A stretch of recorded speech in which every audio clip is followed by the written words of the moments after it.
Ladies and gentlemen, the President of the United States, accompanied by the Secretary of Health and Human Services.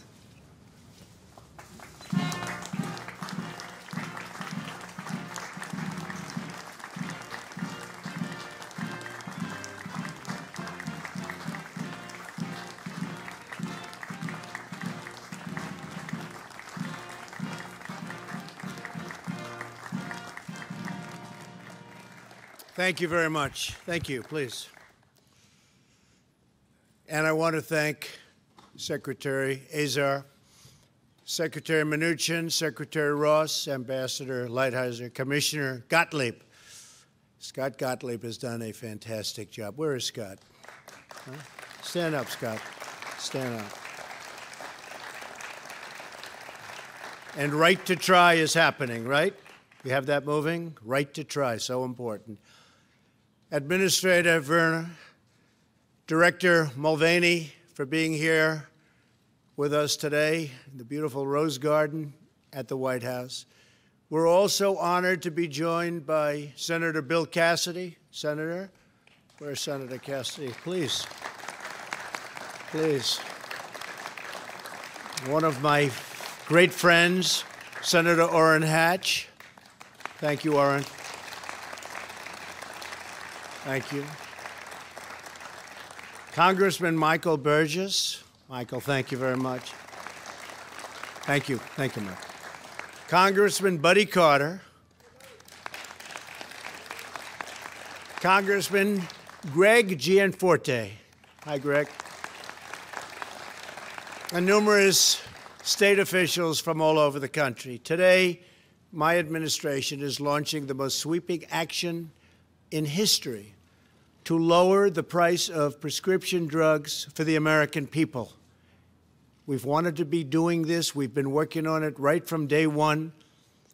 It's been a complicated process, but not too complicated, and today it's happening. We will have tougher negotiation, more competition, and much lower prices at the pharmacy counter, and it'll start to take effect very soon.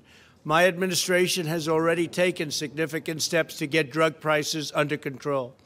We reformed the drug discount program for safety net hospitals to save senior citizens hundreds of millions of dollars on drugs this year alone. We're also increasing competition and reducing regulatory burdens so drugs can be gotten to the market quicker and cheaper. We're very much eliminating the middlemen. The middlemen became very, very rich, right?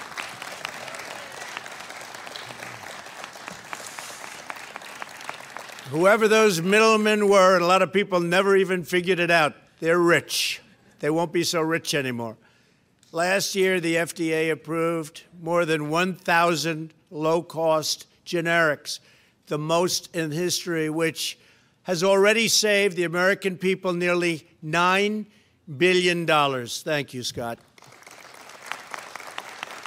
Next, we're going to take on one of the biggest obstacles to affordable medicine, the tangled web of special interests.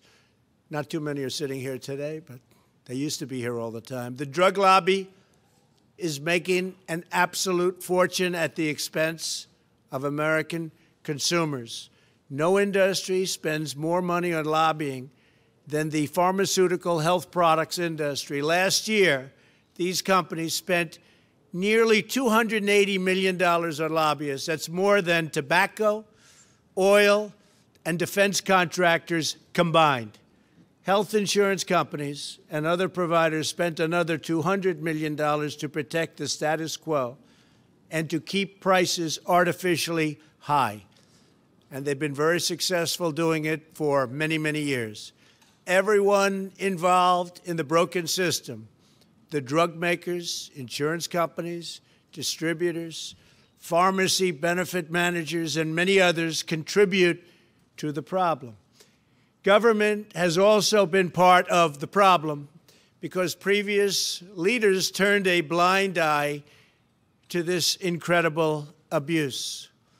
But under this administration, we are putting American patients first.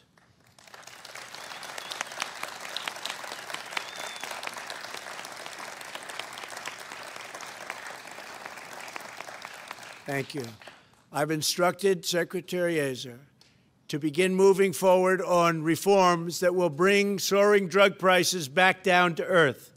Our plan takes steps to derail the gravy train for special interests by ending Obamacare's twisted incentives that actually encourage higher drug prices.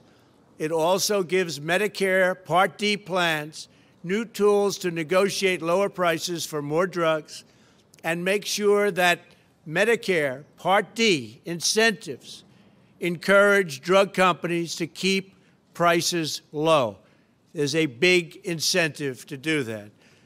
We are not going to reward companies that constantly raise prices, which in the past has been most companies. Frankly, Alex used to run one of them, so nobody knows the system better than Alex. That's what we needed. And a very successful one. Our plan will end the dishonest double dealing that allows the middleman to pocket rebates and discounts that should be passed on to consumers and patients. Our plan bans the pharmacist gag rule, which punishes pharmacists for telling patients how to save money. This is a total ripoff, and we are ending it. We are getting tough on the drug makers that exploit our patent laws to choke out competition. Our patent system will reward innovation, but it will not be used as a shield to protect unfair monopolies. The FDA will also speed up the approval process for over-the-counter medicines so that patients can get more medicines without prescription. Finally, as we demand fairness for American patients at home, we will also demand fairness overseas. When foreign governments extort unreasonably low prices from U.S. drug makers, Americans have to pay more to subsidize the enormous cost of research and development. In some cases, medicine that costs a few dollars in a foreign country costs hundreds of dollars in America for the same pill, with the same ingredients, in the same package, made in the same plant, and that is unacceptable. You can look at some of the countries. Their medicine is a tiny fraction what the medicine costs in the USA. It's unfair, and it's ridiculous, and it's not going to happen any longer.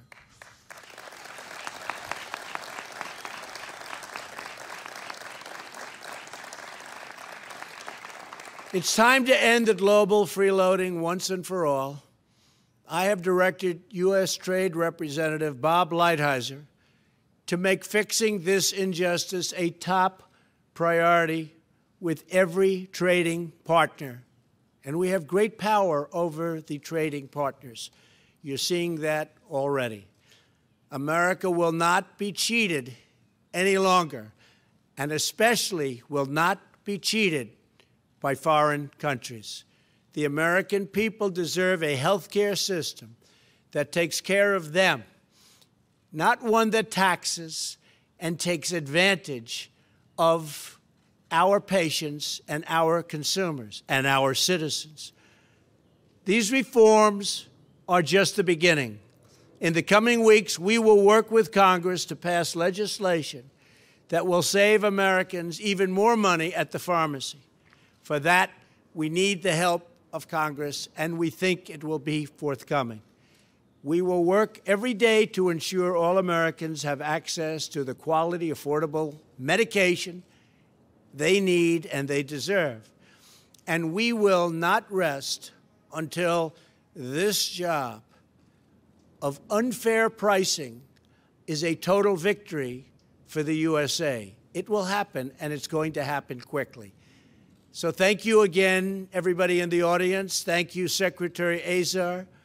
And I'd like to ask the Secretary, a very talented man, to come up and do a little explanation, because we're going to see those prices go down. It'll be a beautiful thing to watch. Thank you, Mr. Secretary.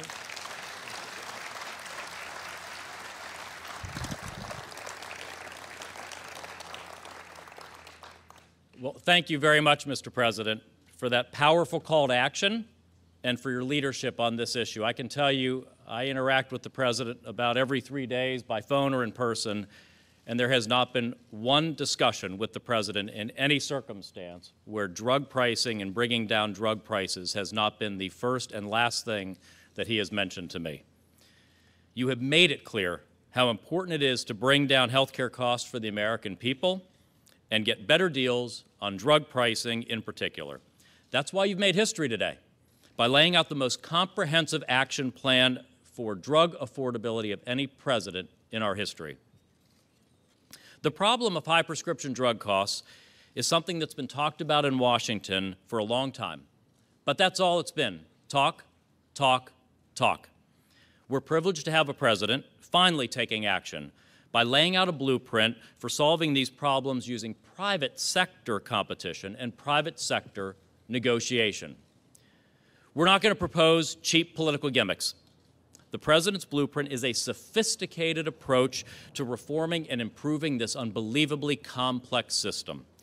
Everybody at HHS is rolling up their sleeves to get to work on this. Let me just give a couple of examples.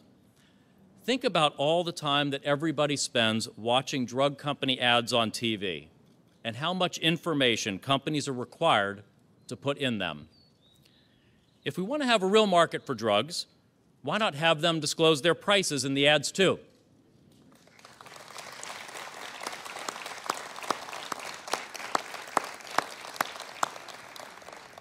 Consumers would have much more balanced information, and companies would have a very different set of incentives for setting their prices.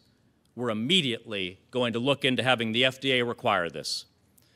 President Trump has called for tougher negotiation and better deals, so we're going to deliver on that too. Our blueprint brings the latest negotiation tools to our government programs. It also expands private sector negotiation to parts of Medicare, where right now, HHS just gets the bill and we pay it. These are just some of the more than 50 actions that HHS has planned or has under consideration in the blueprint for action released today. This is not a one-and-done deal. It is a comprehensive process, and as the President said, it will take time to reorder an entire complex multi-billion-dollar system of our economy. But we are going to drive real change in this system while continuing to lead the world in innovation and patient access to medicine. So thank you again, Mr. President, for your vision, your leadership. We're eager to get to work. With real competition and with the right incentives, your blueprint is going to finally put American patients first. And at this point, I will be joining Sarah Huckabee Sanders for the press briefing this afternoon, able to take questions to provide more detailed information of all of the elements of the President's plan. So thank you very much. Thank you, everyone. Thank you very much.